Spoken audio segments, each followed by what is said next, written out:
കരുനാഗപ്പള്ളിയിൽ 6 kilo കഞ്ചാവുമായി 2 പേർ പിടിയിൽ. ഓച്ചിറ, പാവുമ്പ എന്നിവിടങ്ങളിൽ നടത്തിയ പരിശോധനയിലാണ് 6300 ഗ്രാം കഞ്ചാവ് പിടികൂടിയത്. ഓച്ചിറ കൊറ്റമ്പള്ളി സ്വദേശി സാബു, മാവേലിക്കര ചൂനാട് സ്വദേശി അസ്ലം ഷാ എന്നിവരാണ് അറസ്റ്റിലായത്. ഓച്ചിറ, പാവുമ്പ എന്നിവിടങ്ങളിൽ നടത്തിയ പരിശോധനയിലാണ് 6 കിലോഗ്രാം കഞ്ചാവുമായി 2 പേരെ പിടികൂടിയത്. ഓച്ചിറ കൊറ്റമ്പള്ളി കുന്നിൽ വീട്ടിൽ സാബു, മാവേലിക്കര വള്ളികുന്നം ചൂനാട് TV ഹൗസിൽ അസ്ലം ഷാ എന്നിവരാണ് പിടിയിലായത്.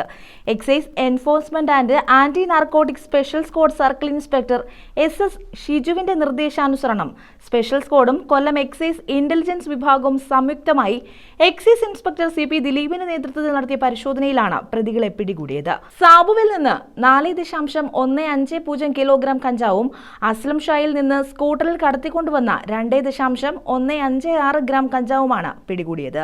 ഇരുവരും ഇതര സംസ്ഥാനങ്ങളിൽ നിന്ന് കഞ്ചാവ് കൊണ്ടുവന്ന് ചില്ലറ വിൽപ്പന നടത്തിവരുന്ന റാക്കറ്റിലെ പ്രധാനികളാണ്. എക്സൈസ് സൈബർ സെല്ലിന്റെ സഹായത്തോടെയാണ് പ്രതികളെ പിടികൂടിയത്. News bureau, Karunagappally.